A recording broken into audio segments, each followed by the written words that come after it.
Thanks, folks, for being here. We are excited to have you all.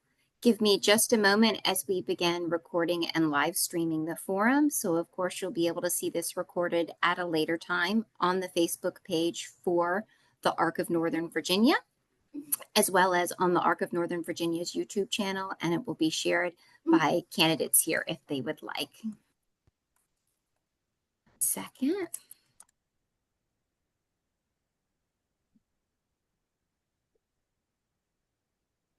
Facebook likes to really make me work for it.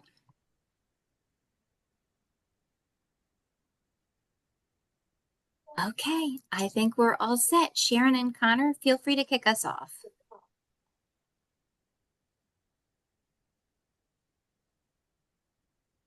Okay, so welcome to the 2025 House Congressional Forum on Developmental Disability Issues. We are happy to have candidates running for districts in Fairfax and Alexandria. We want to thank the Arc of Northern Virginia, the Autism Society of Northern Virginia, Family Run Group Homes of Virginia, Moms in Motion, Rev Up Virginia, Spark, Brain Injury Services, NAMI of Northern Virginia, our stomping ground. McGovern, I do not have audio. I don't understand why. Oh, thanks for letting us know, candidate McGovern. If someone's able to send a message to him directly, sometimes that's a matter of either turning up computer speakers or leaving or totally rebooting the computer. And the alternative is, for a good tip for anyone, if you're ever joining by Zoom, when you get the full Zoom information, it also has call-in information for on a phone. So you can use your computer for video and phone for audio. So we'll let them work that out. Sharon, I apologize for the interruption. Go ahead. No problem. Okay, our stomping ground poses JCC, Did Lake, OSG, and the Autism Community Alliance. Special thanks to CRI for supplying the interpreters and to Nancy Hemingway for providing the video stories. Also, a thank you to each and every one of you watching live now or watching it taped at a later date. Now, I am proud to introduce my son, Connor, who will say a few words on the logistics, and then the amazing Lucy Beednow, who is our moderator for the 90 minutes. My name is Connor Cummings. I am a self-advocate and proud to be autistic. Please remember that this is a sensory-friendly forum. This is not a debate. Talk about what you can and have done for individuals and families with disabilities. Share your disability experiences and plans if elected. Please concentrate only on you. Let the other candidates concentrate on themselves while you talk all about you. No speaking at the same time or interrupting each other. No raised voices, no name calling. Thank you for respecting the sensory-friendly instructions. This is your opportunity to answer our questions and to hear our stories, not just today, but every day you are in office. To all of you watching, these candidates are here because they care. Thank you for being here to respectfully listen to all candidates. This is our opportunity to hear their disability platform. To help us share that our representatives include us in your decision making, not just mentioned, but the seat at the table. November 4th or prior, you can vote for the candidates you feel are best for your needs and supports. Remember to always vote. Our voice matters. Now, here is Lucy to start the questions. Thank you so much, Connor. We'll get going here. And again, a thank you to our partners. Quick reminders that as we begin, we'll rotate around to all candidates for every question, beginning with a chance for opening remarks. We ask candidates to keep their opening remarks to about 2 minutes. Then we'll rotate around with more substantive questions, each candidate again having 2 minutes per question until we're out of time. Then we'll give each candidate a chance for closing remarks where they can speak to any issues they had prepared for tonight but didn't get a chance to talk about or other things they would like you to know. If you have questions you would like us to send to the candidates after the forum so they know what's on your mind, please feel free to send nonpartisan questions with a disability policy focus to lucy.beednell@thearcofnova.org. I'm also the person who sent you the Zoom link to join tonight if you joined by Zoom, so you're welcome to submit it just by replying to that email. Again, remember you can see the streaming of this anytime at Facebook and YouTube, and you can also reach out to me directly if you need any help. And I wanted to thank folks again for joining us tonight. We're here tonight, as Sharon said, with candidates from across the Fairfax area and beyond, and we've got a lot to share, but I wanted to give just one moment of quiet and reflection in honor of Delegate Mundun King, who lost a beloved daughter over the weekend, and it's something that I hope none of us ever have to live through. I think that losing a child is the greatest heartbreak there is. So take just a moment for her and we'll get going. Welcome to Zoom. Enter your meeting ID followed by pound. I'll move us in to You have questions not as we entered any introduce our numbers. candidates. And first, we're going to hear from the 9th District, starting with Delegate Carrie Delaney. Then we'll move on to the 10th District, 15th, 17th, and 18th. So Delegate Delaney, your opening remarks to kick us off, please. Hi there, good evening, everyone. It is great to be with you all tonight and to get a chance to share some of what we've done, what we hope to work on, but then also hear from you as well, because that is one of our most valuable one of the most valuable voices we have are those who can share their personal experiences and help inform us as lawmakers on where and how we can be the most supportive. So I'm Delegate Carrie Delaney. I was elected in 2017, so I just finished my 8th session in Richmond. It has been, a real honor of my life to get to serve the people of my district as well as the Commonwealth in this role. I've done a lot of my focus during my time in the legislature has been on kind of a diverse set of legislation, though because of my personal career background, I've done a lot of work helping children in foster care and survivors of domestic and sexual violence, as well as human trafficking. And so that's been a bit of a focus of mine, but I also chair the Transportation Committee and serve on general laws and the Courts of Justice Committee. So I get a chance to really be introduced to a wide variety of issues and concerns, and hearing from constituents, hearing from people about where you're experiencing barriers in the community where legislation could help make Virginia better for everyone. Some of the best bills that I carried. They weren't necessarily from my space of personal expertise, but getting to raise concerns and issues for constituents and solve problems together has been a real highlight of my career in Richmond. So I look forward to spending time with you all tonight. Thank you. Thank you so much for being here. We really appreciate your thoughts. And then candidate Nan Huynh from the same district was going to be here with us tonight. I think we're still hoping he'll be able to join. We're also still hoping that candidates from the 10th district will be able to hop on. I think anyone here can testify to the fact that legislators' work is never done and campaigning is ceaseless. We absolutely understand that. So we'll move into the 15th district first with Delegate Laura Jane Cohen. Thank you all so much for having me tonight. Just want to say a huge thank you to ARC and to Connor and to Sharon Cummings and to everybody in our community who just continues to show up in all kinds of ways to help improve the lives of folks with disabilities. I've been so incredibly fortunate that so many of you have been very helpful as we work to navigate my first session. I was elected in 2023, and I am so grateful for all of you who remain on speed dial so that when we have issues where I'm worried that maybe it might impact the disability community disproportionately or in a way that maybe people have not been thinking about, it's been a lifeline. So I'm so grateful. I sort of came to this work in the disability space because I have a child who's autistic and a father who had Parkinson's. And so really navigating life with someone with a physical disability and some cognitive impairment, and then someone with autism just gave me a whole different lens in how I view everything from where you park your car to how you access a building to how you access college and how you're able to be successful in K through 12 education, our education system. This past session, or this full session, the last 2 years, I've been able to work on accessible playgrounds, emergency evacuation procedures, safety plans, and IEPs. IEPs is proof of disability for our public colleges and universities. Tried to get an accessible website bill that sadly got sent to the Technology Commission and they did not pick it up. I also had a bill around procurement for employment service organizations that we worked with Melwood and Service Source on.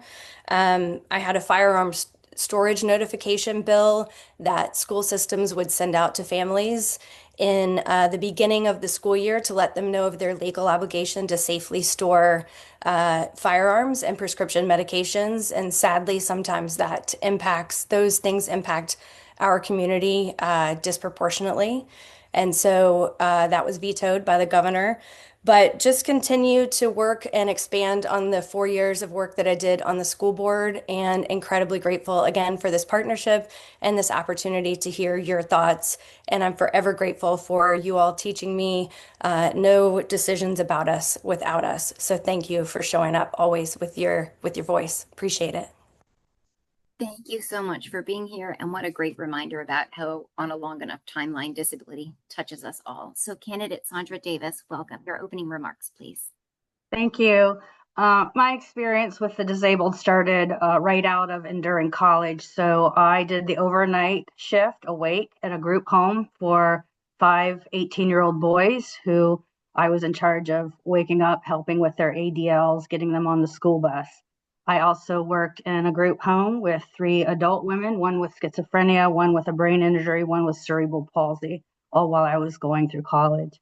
I ended up being the director of social services in a nursing home, 201 people, and also the director of a dementia unit in 152 people, which was a secure unit.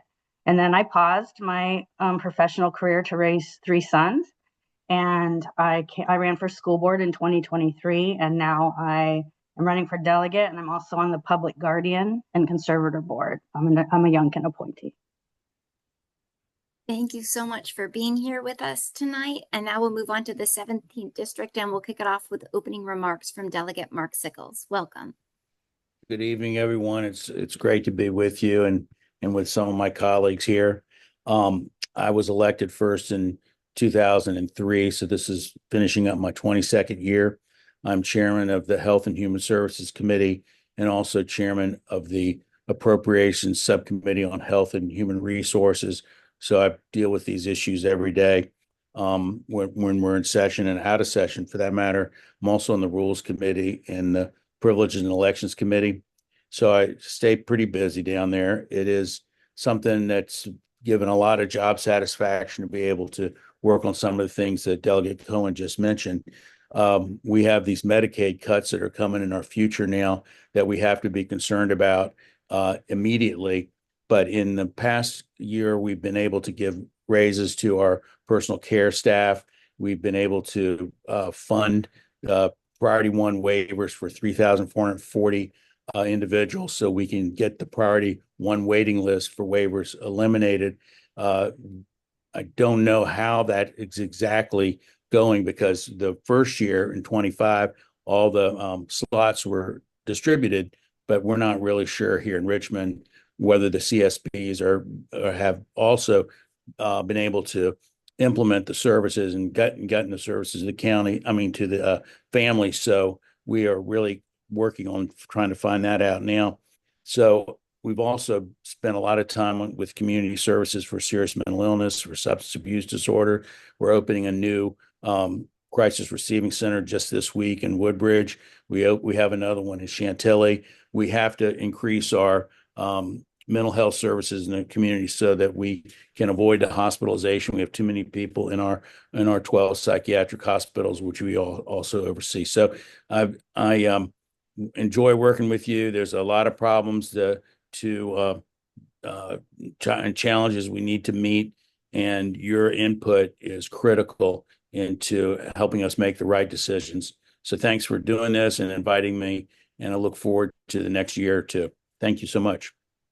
Thank you so much for being here, and we'll move on to our final district for the evening, 18, starting off with Delegate Kathy Tran. And I wanted to note for the group that Kathy Tran notified us well in advance that she has another commitment starting at 7 tonight. We are glad you can be here for us for this first hour, but I wanted folks to know that she'll have to bow out before closing remarks. Delegate Tran, welcome.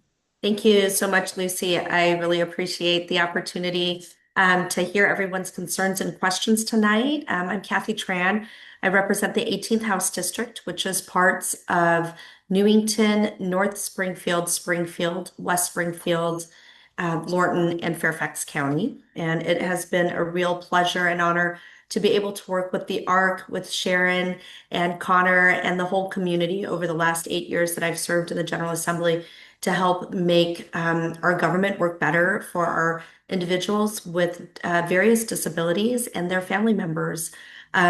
Helping, I think for me, just listening to everyone else's remarks about how I got started in advocacy in this space in my own legislative career has really been from my constituents. And over time, the ARC has helped me connect to constituents that are served through the ARC to learn about their experiences, trying to get services, whether it's healthcare or other support services for themselves and their loved ones, and then trying to figure out how we can make our government work better. And I'm really proud to have worked on a number of initiatives, both in the healthcare space and also in the outdoor space and education space to help people with disabilities. So I'm just going to share some of them with you now. Most recently, we passed our accessible technology bill, and it was 4 years in the making. And it was really to say that our policies as a state around accessible technology at the state, from the state government, local government, K through 12, and institutions of higher ed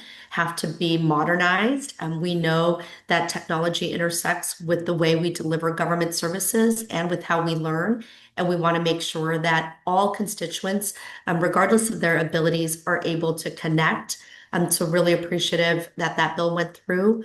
We also had a bill we worked with constituents on to make sure that teachers and staff whose students use augmentative and alternative communication are getting the training that they need to communicate best with those students before school starts. Our constituents were in situations where sometimes it'd be 2 to 3 months after the school year began, and the teachers still hadn't had that very introductory training on how to use, in these situations, a device that their child used, so to be able to communicate with their child so that their child is not further isolated in the classroom and can be as successful and thriving as they can be. And so we got that passed this year as well. And we also passed a bill to make sure that if you are already a teacher in good standing with, that you have excellent performance and that your school board recommends for you to get your license renewed as a special ed teacher in our preschool autism classes,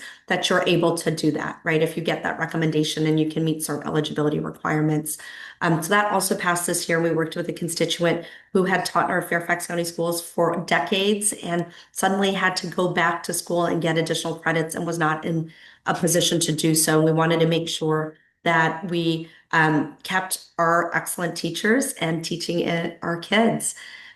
Previously, we've also worked on bills to have a designated support person in our hospitals where so that if you are a person with a disability, that you are able to have somebody, whether it's a family member or a community member, be that person to help you while you are there in your hospital stay outside of visiting hours. And we worked with a constituent whose adult child did not use verbal communication, and they were really, really worried about what happens when they're in the hospital and how do we best ensure that really essential communication so they were getting the care they needed.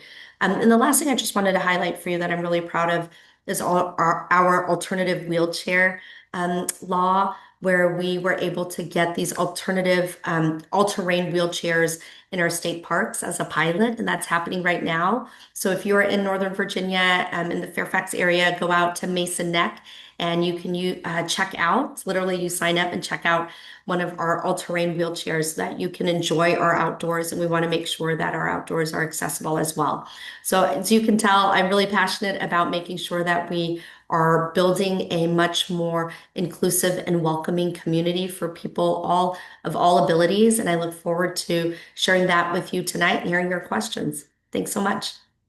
Thank you for being with us. And I know candidate McGovern has been doing yeoman's work battling with technology here. So are you able to unmute and share with us?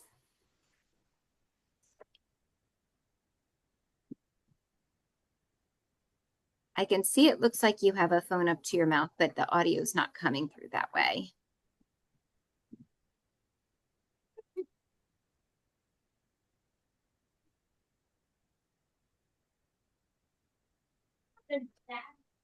We'll give one more minute here for that to have a try.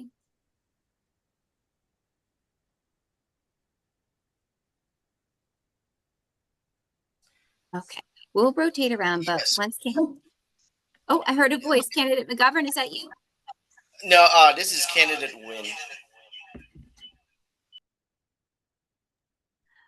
Okay, I'm so glad you were able to hop on and join us. Candidate, would you like to introduce yourself as the candidate running alongside Delegate Delaney for the 9th District and your introductory remarks?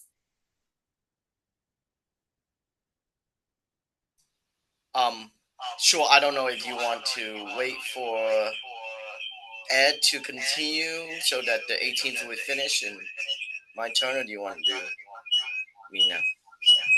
We are getting some feedback with your audio, so if you've joined on 2 devices, that may be the cause of it.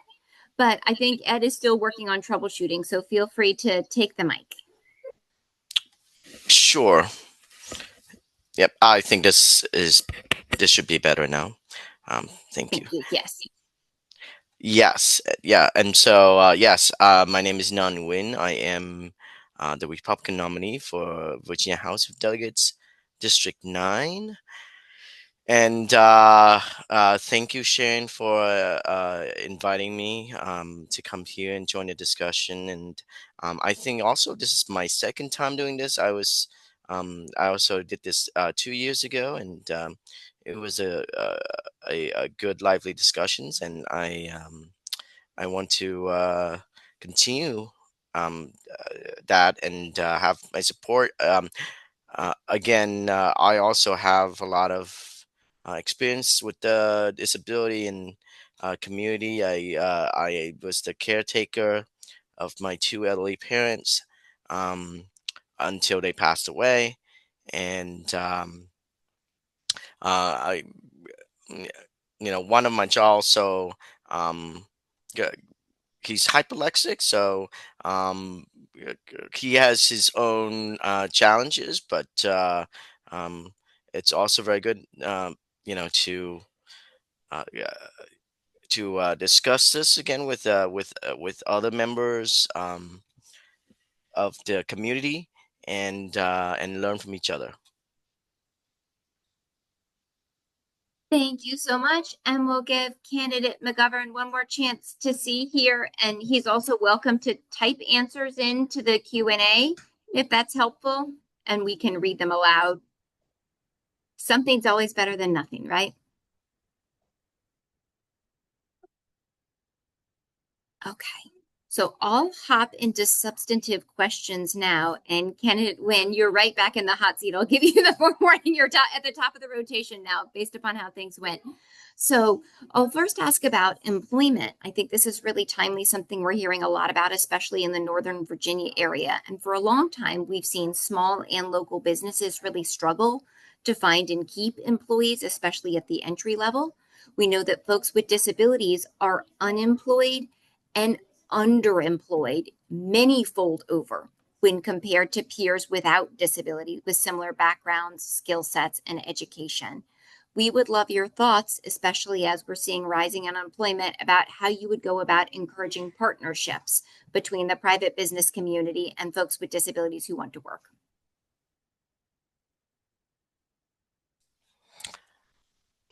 Yes, thank you, Lucy, for the question.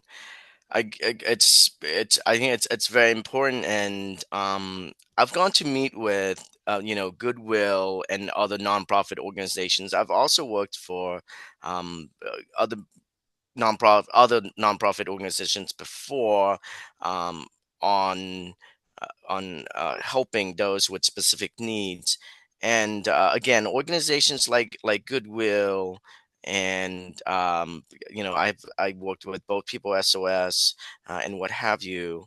Um, they are great at finding work and entry level work that provides accommodations for those who need.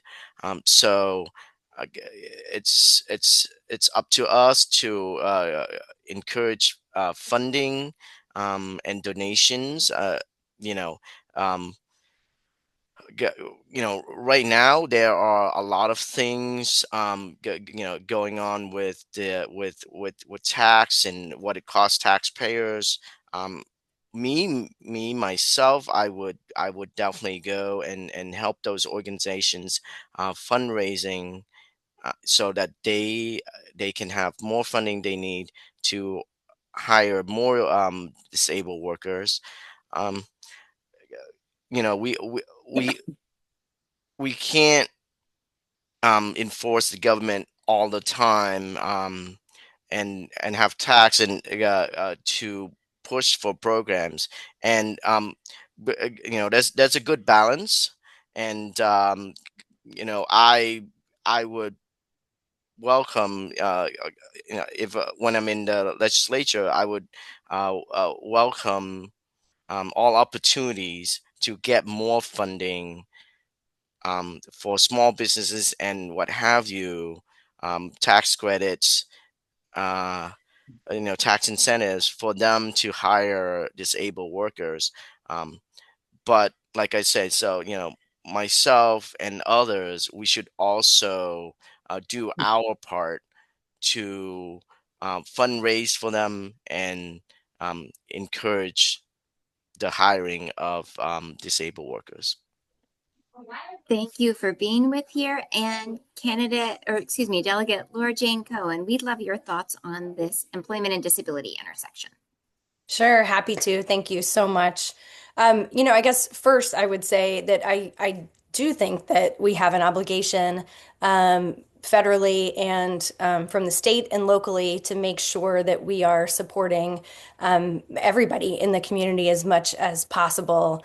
And one of the big things, of course, is public-private partnerships. I think we have this opportunity to reach out to different organizations and work to identify new organizations that will work with our kids. And I do feel like, and our adults, I do feel like as soon as we have kind of broken in with whether it's a Marriott or the library, I mean, to a business, I think that people immediately realize like what a huge bonus this is to be able to not only learn so much from our folks with disabilities, but really, I think that folks underestimate our community all the time. And so the businesses that I've had an opportunity to go into that have our students from Pulley or Davis, they just cannot stop talking about how wowed they are. And what we see is so many of them then want to hire our students.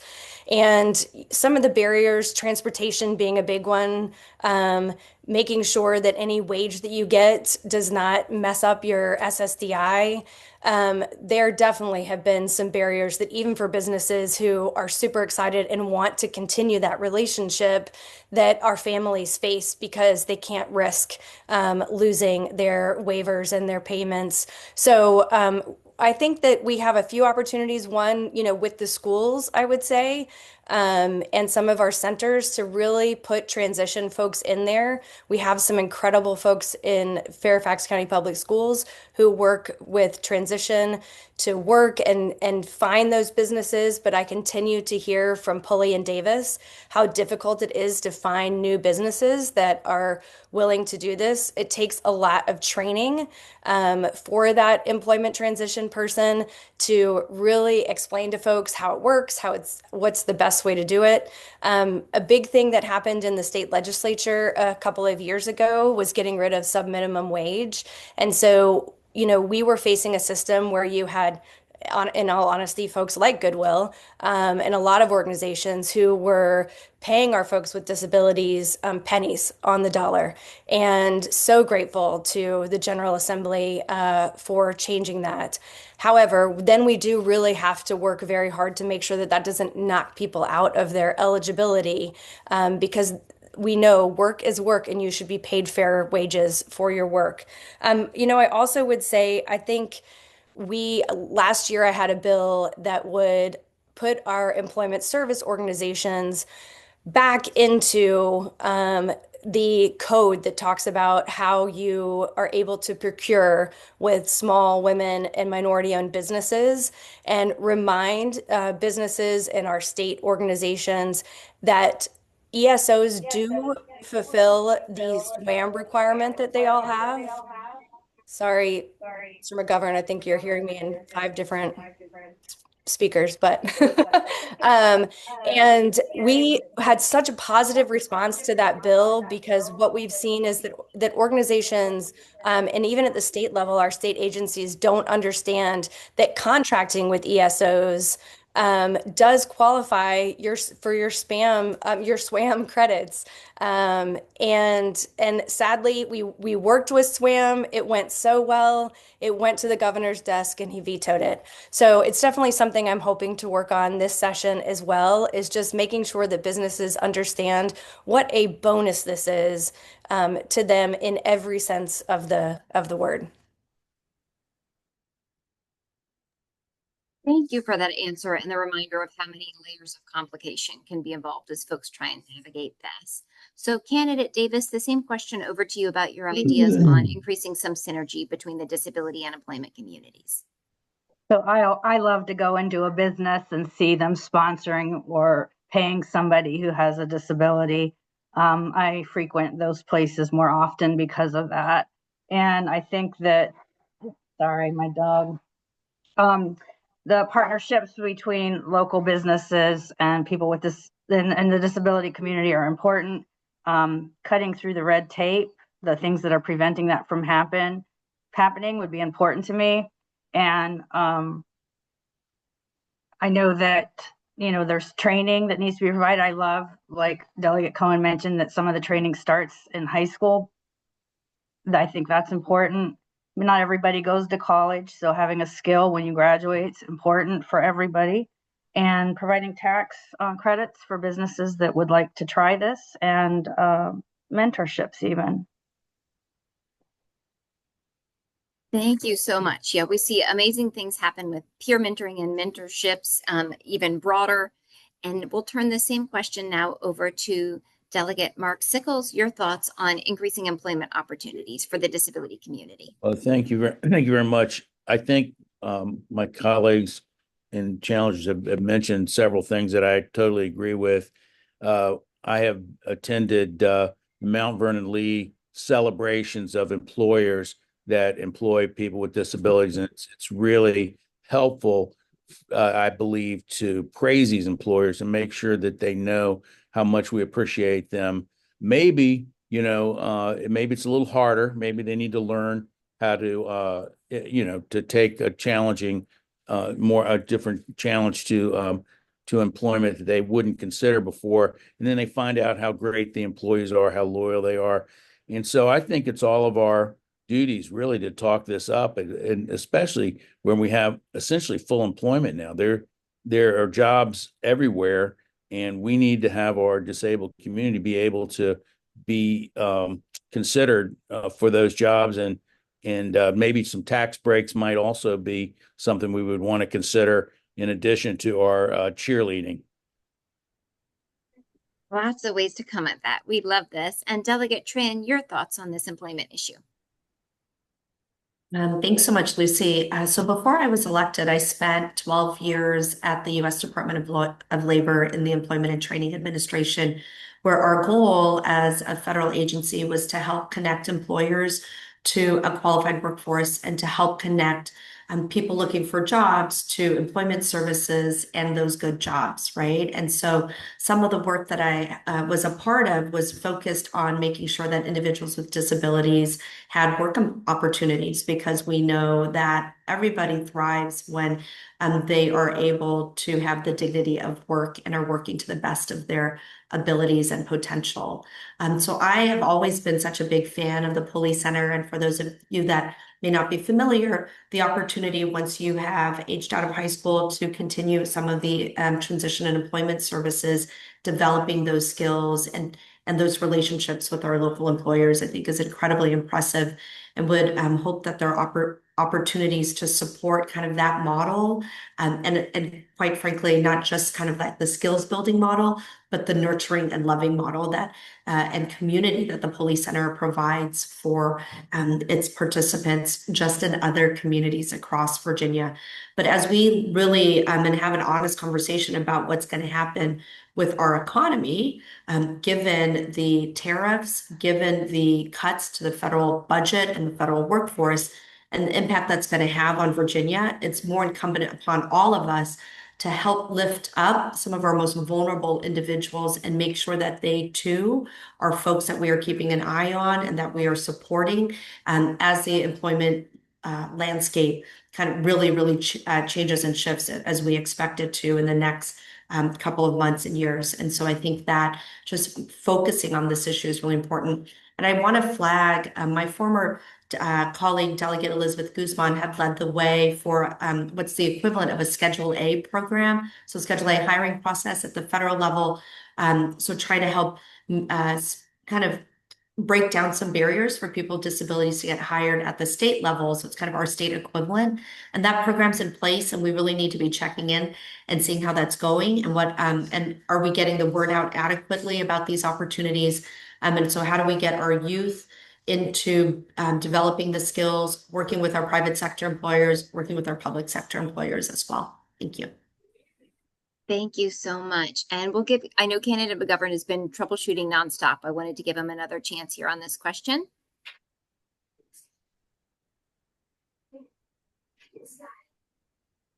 Okay, well, you can text or message us anytime if you feel like you've struck gold. And Delegate Delaney, we'll let you take it home on this one. Employment and disability.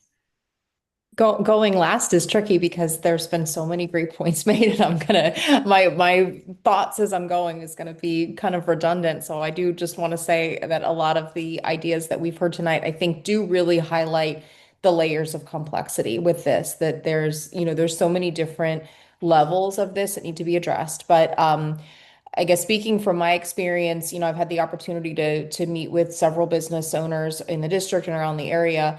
And I think that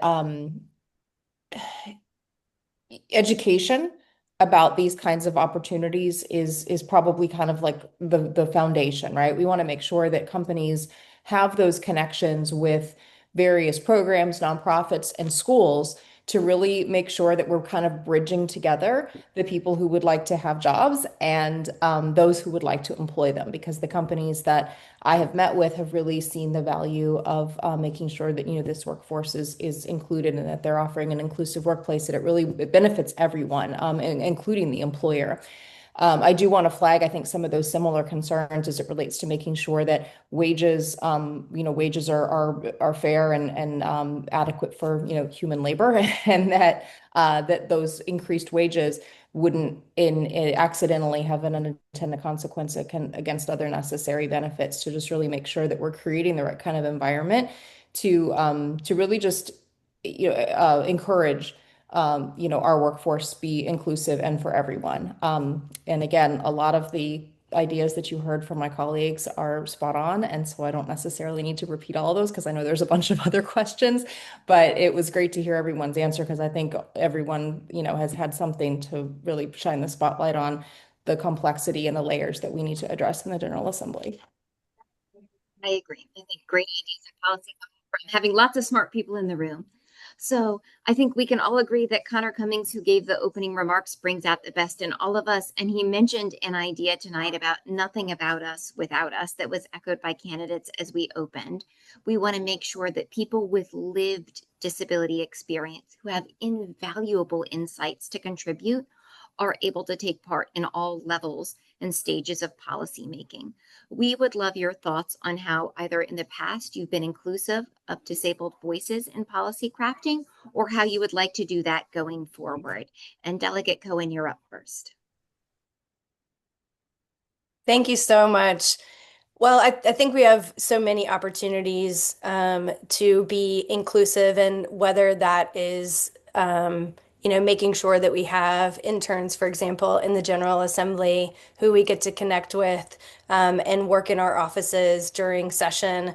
That has been amazing. Roja Henson did it, the Delegate Roja Henson, the last couple of sessions, and what an incredible opportunity. So we've asked to be a part of that as well in our office.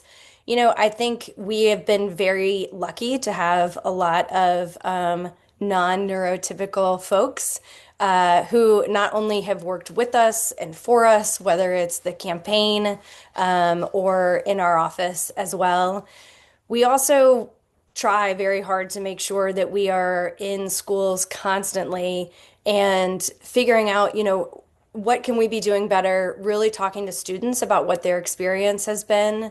And then the same with our parents, and making sure that these things that from the 20,000-foot level, as we make policy, are they really working? Are they being done in the way that makes the most sense, and certainly how we envisioned? I can use the example of the IEP bill that I did last year that required a safety plan.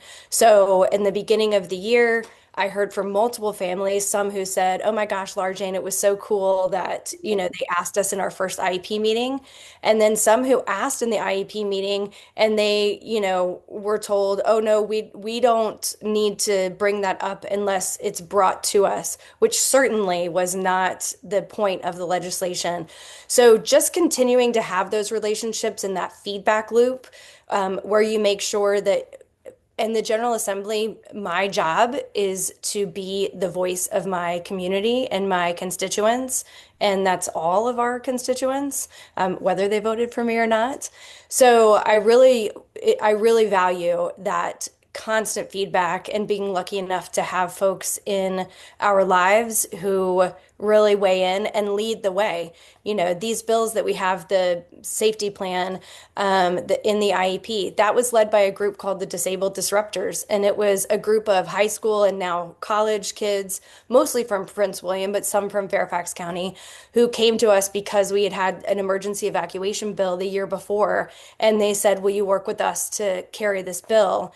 And it was a highlight of my life to be able to see that go through, and the conversations that it opened and things that people had not thought about. So sorry, that's a very long way to say that I think it has to be a constant feedback loop where you have to make sure that you are directly engaging, because there's no such thing as disabled issues. There are definitely issues that impact our community more than other communities, but every issue, every code, every law, everything that we are trying to do in the Commonwealth of Virginia impacts people with a disability, hopefully favorably, but sometimes not so favorably. So if we're not getting that constant loop, we're not doing our jobs as policymakers. Yes, I wanted to echo 1 in 5 Virginians at a minimum has a lived disability themselves. So if we think about how many family members that touches, this is really all of us. So Candidate Davis, the same question to you. Your thoughts on nothing about us without us, and how to incorporate voices from the disability community into policy.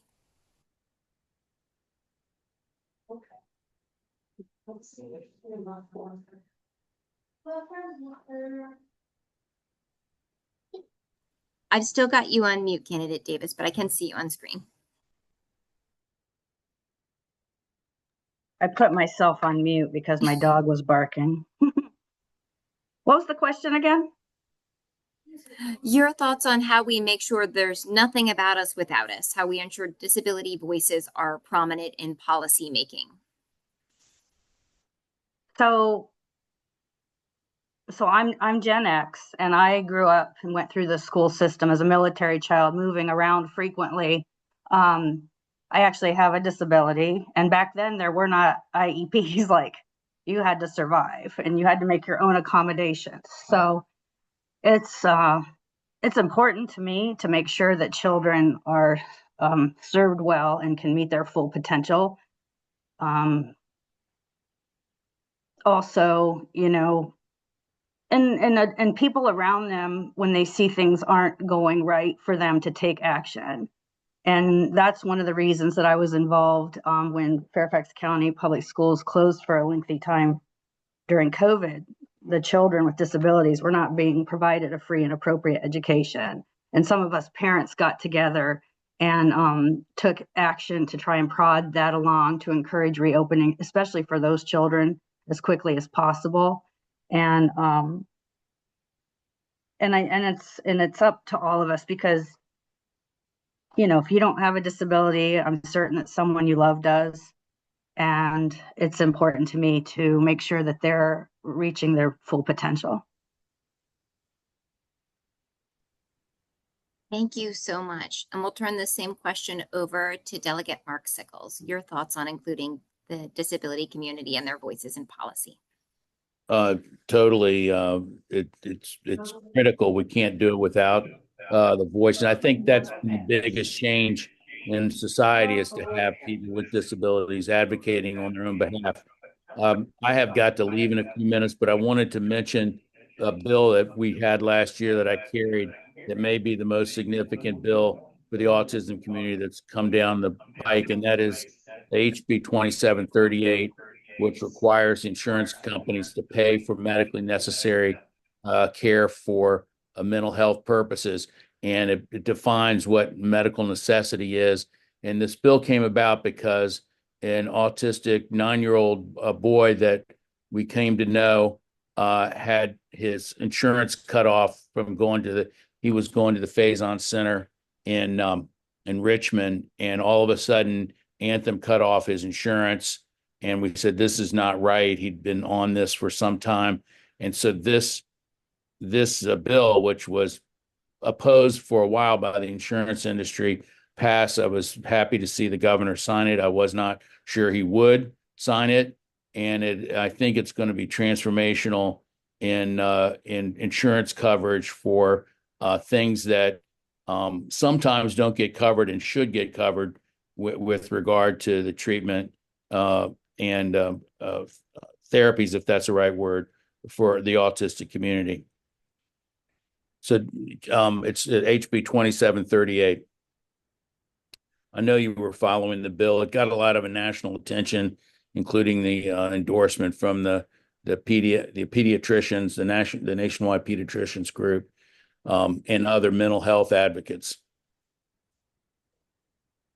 Thank you so much for your work on that. And we'll turn this question over to Delegate Tran, who I know is also about to hop off. So if you wanted to combine your thoughts here with any closing remarks, feel free. Thank you so much. Just the spotlight has a spotlighted video. Okay, sorry. Zoom popped up with its thing. I just want to say, I think it's so important for every community and every person to be engaged and to lift up your voice and your priorities with your state representatives. And I'll just speak at the state level, because that's the positions we are running for. And I think, in my introduction, when I talked about some of the bills I'm so proud to have worked on, almost every single one I talked about today impacting the disability community is because of an issue that a constituent has raised to me. And so for me personally, being able to hear about what works, what doesn't work, and how we can do better is so important, and really informs my legislative kind of priorities, and being able to work with my constituents and knowing that sometimes we were able to do something in just 1 year. Other times it took multiple tries to get it just so and through the General Assembly. But it's so gratifying to know that we're able to work in partnership to make this impact and difference for you and for others who are facing similar challenges at that time. And so that to me is something I take a lot of pride in, and I think really comes at the heart of nothing about us without us. That I think is such an incredible mantra that you all have. And I'm so honored to be a part of the journey in making our Commonwealth a more inclusive place. I think, this being able to be a good ally is something that I strive to be, and working closely with you in doing this, in achieving the progress is important to me and a priority for me. And I hope to have your support if you're in the 18th district, so that we can continue to partner together. Thanks so much. Thanks so much for being with us. Ed, we'll give you your usual chance. I thought I saw you unmute as we went around. Are you able to share on this one? Huge kudos to him for hanging out for so long. That's frustrating, I'm sure. Delegate Delaney? Nothing about us without us. Jump in here. I think it shows kind of a shift in the way the General Assembly has operated. I mean, and I don't know quite when it started, but when I won my election in 2017, we really kind of saw a shift of just kind of more people from a lot of different backgrounds becoming members of the General Assembly than historically what the body had looked like. We've seen more diversity across every imaginable definition of that word. And with that, I think comes a lot of just unique representation as far as what we as members bring to the table, as far as our own families, our friends' children, struggles that people have in our neighborhood, our community, everyone that we know. And I think with that kind of broader brush of who our citizen legislature is, also, I hope has also brought an environment where there are more opportunities for people to feel heard by their representative. I think that comes with events like this, where we can have these conversations, lobby days that your organization and all the ones listed on the intro slide and everyone else has. And I think just creating an open environment for our constituents to know that we want to hear from everyone and that we will help you solve the problems that your family is facing. I think from our part as lawmakers, really looking for opportunities to learn more as well, rather than just kind of waiting for things to come to us, which, obviously happens too. People reach out to us about issues we didn't know existed until they called. But also kind of looking for, who's in our community that we should know more about. And maybe those are some of the businesses that we talked about earlier who are choosing to employ people with disabilities, and hearing, how's that working for you? Are there any barriers that you're facing? And that's a conversation I have a lot with people about a bunch of different issues. But I know even in my own neighborhood where I live, there's a few homes that are residential facilities that they've either rented out or purchased the home in the community to provide 24-hour care for members of the community, and make sure that they can still stay in a residential environment and participate in the community. And that's the question that I always at least leave with is, what are the things that you think I need to know that I might not know? What, you have the lived experience in this. And that's really how I got started in the idea of getting involved in politics, was my early days doing direct service, working in group homes with kids in foster care, trying to overcome the same hurdle every time with every kid. And that kind of inspired me to get more involved in policy and say, what if I just broke down the hurdles and then no one would have to get helped over them? But that's kind of the question that I always ask is, what are the issues that you face doing this work every day, or, being with your family, or you as an individual? Like, what are the challenges that you are facing that we in the legislature should know about, so that we can help make those go away, or at least make it a little easier?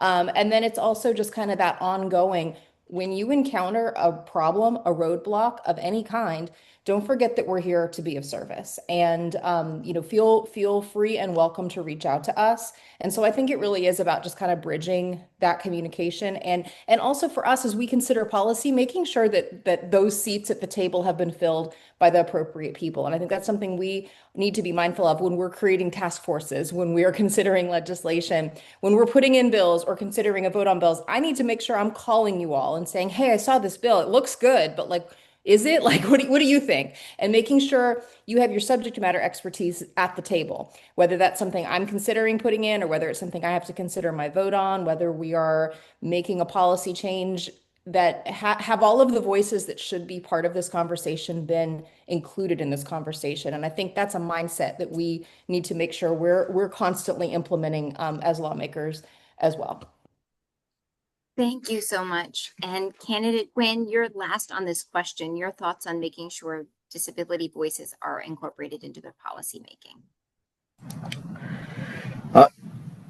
Yes, thank you. And these issues, we can all agree on these. These are bipartisan issues. No one um, would, would be exclusive um, of any community. And these are issues that we all can work together. And you can see what Delegate Mark Sickles said. The governor also signed his bill. So, you know, as your representatives, we would listen to you and hear from you. But, the hallmark of having you included is preserving your rights. And, I want to ask my, Democrat colleagues here, yeah, and the point that Kenneth Davis brought up was, where were you when you shut down the schools during COVID and deny the rights of the disabled students and what have you with IEPs, and and shorten the education. In fact, Fairfax County was sued for it, and they had to make amends and check with the IEP students to fix this very issue. So, I think to be included is your constituents included is to preserve your rights when it matters most. Your rights as disabled community, and your voice is heard. So when something like that happened during COVID, when your rights are taken away, when your needs are not being met and supported, that you would have uh, somebody, to listen to and have your voice heard and not have school shuts down, or if the school shuts down, that your accommodations are still being met. So to me, that's a better definition of inclusivity. And yeah. Thank you. I'm going to pivot us now to a question we get at the Arc of Northern Virginia a lot, including many times tonight from attendees, and that's about reimbursement rates in our Medicaid system. We know across the country we're having crises erupt as people try and find caregivers and struggle to do so, largely because we pay those caregivers so little and offer so few benefits. We know all over Virginia, people are having the same challenge and losing great caregivers to fast food restaurants and box stores that sometimes pay higher wages, have better benefits, and an easier workload. But we know without reasonable rates for home and community-based care like our waiver program, our veterans, our seniors, and folks with all kinds of disabilities can't stay in their community. We would love your thoughts on how we tackle this crisis. And first up is Delegate Cohen. Thanks so much. I think we all can agree in a perfect world, home is where you want to be, whether it's your family home, independent living, or group home. It so often is the best setting.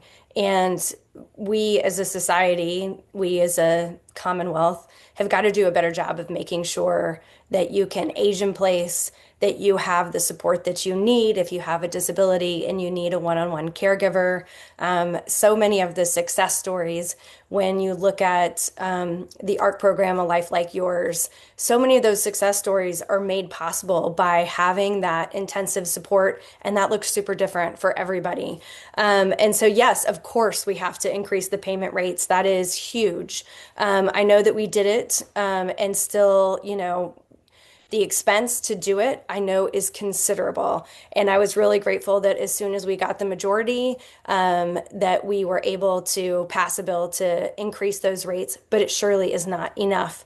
So we certainly have to do that. And we also recognize the burnout rate. This job of caregiving is really unlike anything else, any other job that you have. And so, what are also some resources that we can make sure that we have in place? A big one that we worked on, but was vetoed, was family medical leave. So making sure that caregivers are able to take care of their own families when they get sick and that they're able to have paid time off when they are sick. So to treat them really as the professionals that they are. When home isn't the best setting, I think that working with families and guardians, to really find the right fit is incredibly important. It is such, it is a very traumatic thing to a family, I know, to have to say this is maybe not the best setting. And so working together to find the best spot, one thing I think that we have an obligation to do in Virginia, our guardians need to have more responsibility. They ought to be attending, any meetings in any facilities where decisions are being made or where community input is given so that they have a much better sense of what life is like in that particular facility for the person that they are in charge of supporting. And we've got some work to do on that one. I also think the big one is affordable housing. I mean, it's really the elephant in the room of how do we make sure that people can continue to live here, but also find the housing that is appropriate for them and then be able to afford it. And I'm sure we could go to the very end of this trying to solve the affordable housing crisis, but it is something that really disproportionately impacts the disability community and seniors, folks on Medicaid and Medicare. And so we have got to do a better job. We have some really cool plans, though, coming up this session. One of them is working with faith communities and houses of worship who are working on a program called Yes in God's Backyard, to find a way to streamline building affordable housing, and some particularly geared towards seniors and folks with disabilities on their property. And I'm really excited to be involved in that. It's just a small piece of this puzzle of how do you make sure that folks can be where they need to be, that they have the caregiving and support that they need. So this is one of those sort of wagon wheels. We need to do all of these things at the same time because they just don't work quite right when they're done and tackled independently. That's it. Big picture answers. And Candidate Davis, your thoughts on addressing these issues with caregiver crises? Well, any Medicaid reimbursement rate, if there's an increase, it should go directly to caregivers and not get sucked up by admin. Before I was a caregiver, after I was a caregiver, I supervised caregivers, hundreds of them. And some of them, it's a part-time job, and sometimes it's a career. And if it is a career, like in our high schools, they have you can graduate as a vet tech. Why can't you graduate as a professional caregiver? You can do certificates like that right out of high school. And there's also it's hard work. It might not be something you can do for a lifetime. It might be something you do as you're passing through, physically and mentally. But the people that are doing it, they deserve to be paid. And if I'm elected as delegate, that's a definite priority because I've been there, paid pennies for doing very hard work. So I'm all in for that. Thank you so much. And Delegate Delaney, you're up next with your thoughts on this caregiver challenge. I think again, kind of hearing all the answers, it kind of shows the cascade of issues that are kind of all tied to this one one dilemma presented to us in that question. And I mean, fundamentally, it does come down to we need to make sure we're doing everything within our power to make sure that these positions are fully funded from the capacity that the Commonwealth has to do that. I think also then kind of, knowing that's that's one step, right? To the many other issues that have been addressed. I think that fundamentally comes with a shift in perspective about caring professions in general. Typically, caring professions are grossly underpaid across the board. And that's something that I think, many of us who have either worked in those fields or have reason to come across those who help our children or our families or members in our community can see that it is fundamentally undervalued in society, and we have to ask ourselves why. So that's a little bit more of a philosophical question that we need to talk about, though, and make sure those facts are kind of stated out loud, so that when we are making those more serious, like, budgetary discussions about what to do, we're bringing that mindset to, what is the value of this work. For many caregivers, it's a profession. For many, it's a labor of love. For many, it's their life, because they're caring for someone that they love, and this is the best outcome for that person that they love, is to keep them home and to be able to provide. But that is a tremendous struggle that comes with a lot of uncertainty and fear, for especially parent caregivers. As they're aging, and really making sure that we are there, really considering all of those factors, and um, everything that they're needing to consider to make sure that the most vulnerable people in our community do have a plan to be at home and safe, or in a home-like loving environment as much as possible. And I guess kind of my final thought on that is that, and I say this a lot about a lot of different issues, that we need to look at certain elements of our budget, not from the perspective of what is government funding, but also what is from the perspective of what is the government making investments that will ultimately save us money. And if we are able to keep people at home or in home-like environments where they are receiving the support and love and care that they deserve, and that their family members want for them to have, and their families want to provide, that is going to overall save the Commonwealth a tremendous amount of money, and rather than waiting until these individuals find themselves in crisis and need much more expensive intervention. And so I think it is a matter of looking at the sense of urgency, being we need to step in and start making these investments now, so that we don't have a much more expensive crisis to deal with years down the road. Thank you, Delegate Delaney. And for folks who haven't been following, such an interesting point there was just brought up about the role of family caregivers who don't pull on that same general pool that everyone else is trying to shop in as they look for a caregiver, and how important it is to make sure that we empower families to do that work when they're able. Candidate Wynn, your final thoughts here on this question about having to ensure we've got caregivers in the community for folks who need them. Sure, and well, like I said, these are bipartisan issues, and I don't disagree with any of the proposals being up. Being a caregiver myself to my parents, to the elderly, and as we have an aging population, both within the county and the state, that it's important that we have enough care givers to take care of them, and it's again, it's a much better environment than say nursing homes and what have you, because the elderly are with their children, with their loved ones.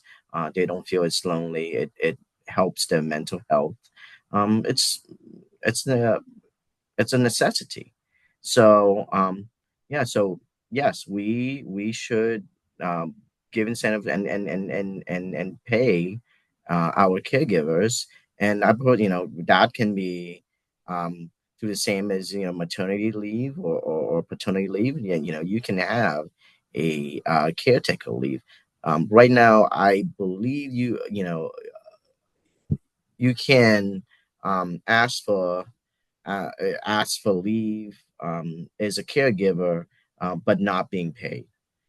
So, uh, some maternity leaves you can get paid to your company, but maybe some companies um, should look into that. That people can have both paternity and paternity and caregiver leave. So I'm all for that. These are not controversial issues. What we have is we have to figure out the budget and work with the business community on what they can provide and how we can support our care communities, and like I said, especially with the aging population coming up. Thank you so much. And I'll think that I'll pivot us around to closing remarks. I know that we were lucky to have so many candidates with us tonight, but that meant we didn't get a chance to dive into issues like policing and guardianship and voting in schools and housing, as was mentioned briefly. So we would love our candidates to take 2 minutes each for closing remarks, and feel free to share anything that you would like about your campaign or outreach to your office, but also to touch on any topics we didn't get a chance to dive into tonight. And Delegate Cohen, you're first for the last question. All right, thank you. I will try to start it off. I think, I have been incredibly grateful to be able to have the opportunity to spend these last 2 years working to try to make Virginians, everyday life better. The disability area, in particular, where it intersects with our students, has been a passion of mine for a very long time and was a big piece of why I got on the school board. Certainly during COVID, there were many of us on the school board who had kids in FCPS at that time. So it wasn't lost on us, our responsibility to continue to do our very best to navigate an impossible situation, one that I hope remains unprecedented. But we learned a lot from that. We learned a lot about what kids need. We learned a lot about really being flexible in figuring out how do you offer services. And so coming out of it, I think it gave some perspective of what is telehealth and the role there. What are the opportunities that we have to do training for teachers and assistants in a different way. And so I think that experience has been so helpful, in addition to getting to parent one of the most amazing human beings on the planet and navigating the special ed system as a family, certainly led us to this work. And sitting on both sides of the IEP table as a long-term sub and the other side as a parent was just such an eye-opening opportunity for me to see all of the gaps that we have in our system. And I would argue that Fairfax County Public Schools has one of the best special ed programs, and yet there is still so much work to do. And so knowing that and the resources that we have in Fairfax County definitely was a great pivot to the state to be able to say, what can the Commonwealth of Virginia, what in the legislature can we be doing a better job of, and make sure that every kid has the opportunities, and make sure that as they walk across the stage and get that diploma, that it is not the end, that it is a beginning for them. And that means being gainfully employed. It means being able to live where you work. It means being able to have a family, raise a family if that's what you would like to do. It means being able to have discretionary income. It means, not having to have those kitchen table conversations about your family budget and figuring out how in the world you're going to be able to provide support for your kids or your adults who need it. And so we have work to do as a Commonwealth. I'm so incredibly proud of these last 2 years and the advances that we've been able to make. I look forward to the opportunity to serve again. I serve currently on the Disability Commission and the Autism Council, and that helps a lot with making sure that we're getting all kinds of testimony. We just had a policing conversation. I'm so sorry that we didn't get to that because I do think it's one of the most important issues for a whole lot of folks in our community. I'm so happy to have that conversation if anybody wants to reach out. But the advocacy from this community is tireless.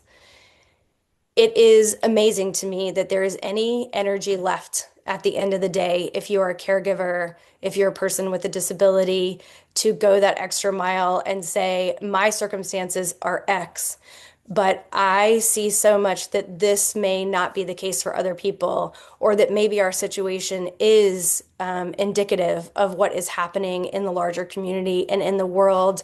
And so you give me a call or you come to Richmond and brave the elevators and all that is a crazy Richmond session, and you take the time to come to our offices and to give us faces to your names and your stories. And I will say, the ARC stays on our tushes, and I'm so grateful for it because they do such a good job to say, as I mentioned, how many unintended consequences there are for all kinds of policy that seemingly intends to do a good thing and then would be so harmful to our disability community. In particular, there's a lot of education bills that came through this year that I was grateful to be able to be a voice of how they might negatively impact our community.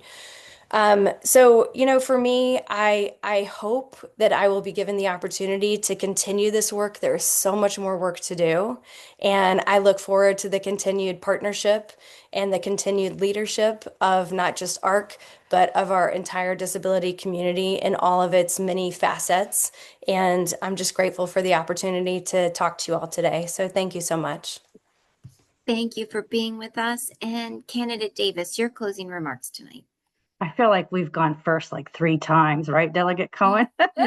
You all got in the hot seat too much as other folks left for other commitments, and you all got stuck at the top of the rotation. There's no rest for candidates. No, there's not. I'm happy to be here.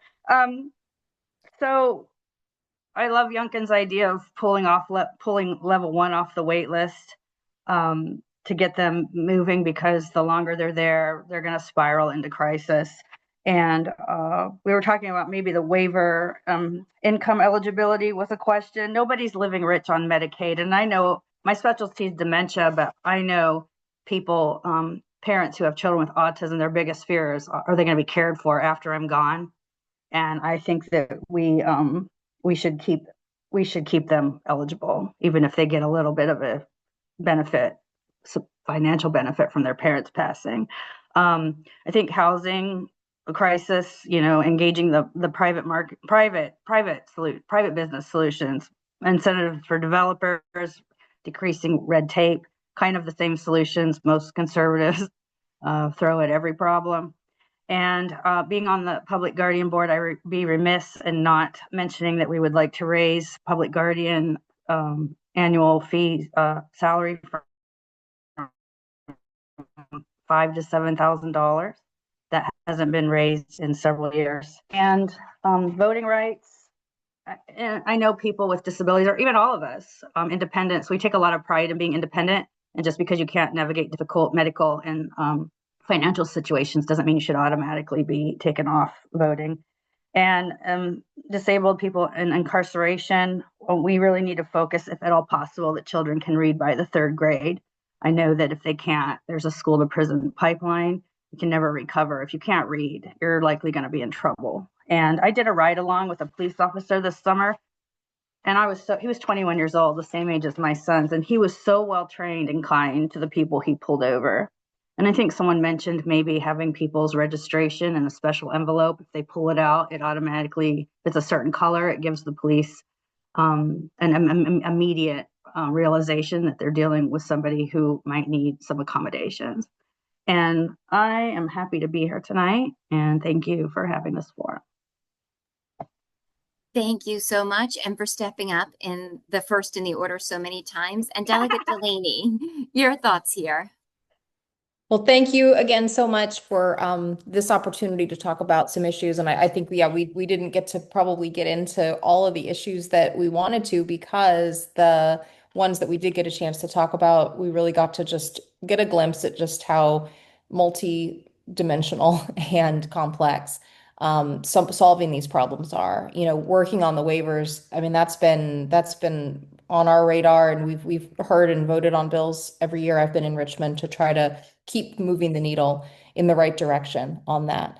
So I think it's important that we continue to advocate, we continue to push and fight for those kind of solutions, that we engage together as we look at bills that are going to be coming forward to make sure that there aren't unintended consequences, because I think Delegate Cohen was the one to mention in her remarks just a moment ago that sometimes you can, look at something and then it gets brought to our attention that it may have an unintended consequence that someone else in the room might be able to point out. And sometimes that is your colleague who's sitting down the hall from you.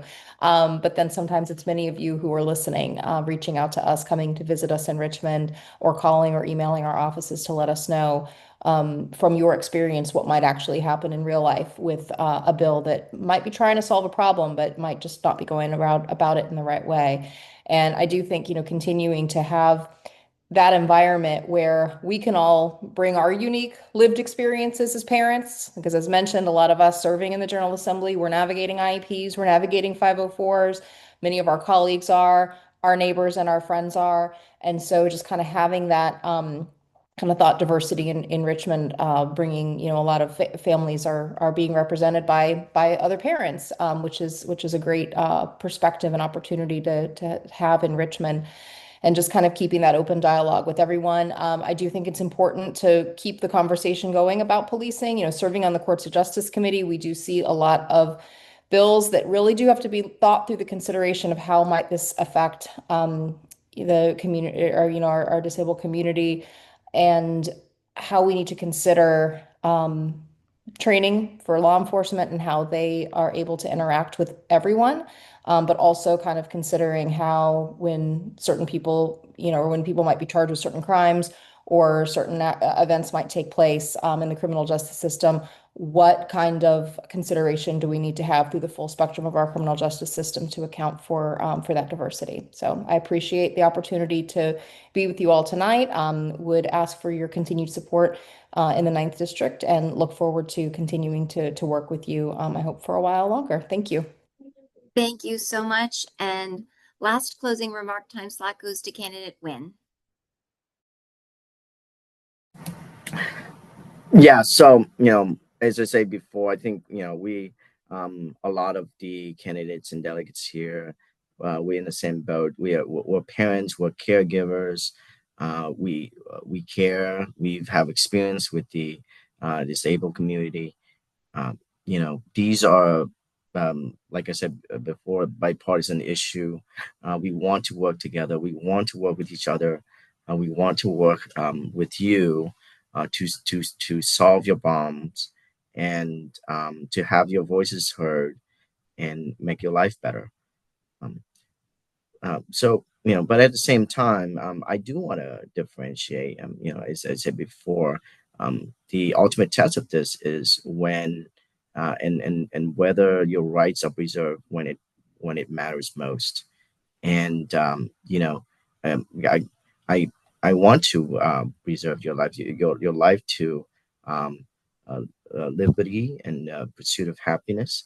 And a lot of the Democrat policies, um, as other delegates, that have unintended consequences. I mean, there's rising taxes, property taxes that are making um, living unaffordable, uh, unaffordable housing, and crimes, and those actually affect the disabled community most of all.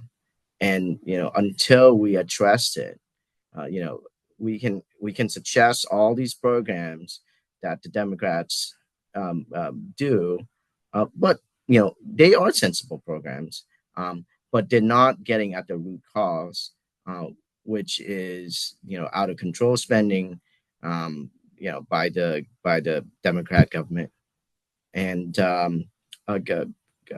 rising taxes, and not addressing crimes and influx of drugs and fentanyl and what have you, that are also causing the disabled community to grow through addiction. And we also have not addressed mental health. And so there are many, many problems on the table. Um, and now, especially, we're talking about police training, but the police also don't have the resources and the laws behind them, to say to treat a mental health or disabled person, to take them to treatment. Um, you know, we don't. I've personally had experiences with that. When I see a person needing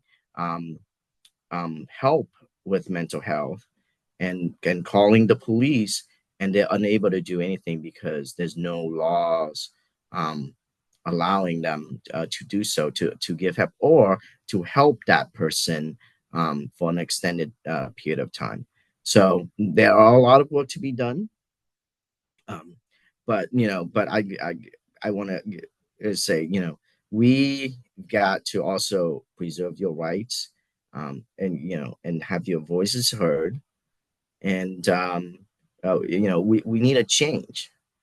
Well, we need a change of uh, the government here. We've had the Democrats elected government in Fairfax County for 10 years now. The House of Delegates there are 16-0 Democrats, and there's not enough done, and they shut you down and deny your rights during COVID. So that has got to change, and I would like you guys to give me a chance and to fight for your rights, and have your voices heard, and have these programs actually implemented. So yes, a win for Virginia.com, win HUYNH, for the word for FOR and the word Virginia VIRGINIA.com. Visit me, and yeah, please send me any questions, email, or anything you would like to address. I would love to hear from you, and address any other issues you may have. Thank you. And Connor, as always, we would like to pass the microphone back to you one last time for some final thoughts. All right. This was a great evening. I hear good suggestions on employment. I really like starting training in high school. I heard the importance of inclusion. The fact that you understand nothing about us without us matters. Together, listening to our voices working together for solutions will make a difference in our lives. Thank you, one and all. Thank you all so much for joining us tonight. Thank you for your advocacy, and a huge thank you to the candidates and their campaigns who spent so much time preparing. We'll get this recording sent out to folks who registered. And again, you can see it at the Arc of Nova's Facebook page and YouTube page. Happy voting. Bye-bye.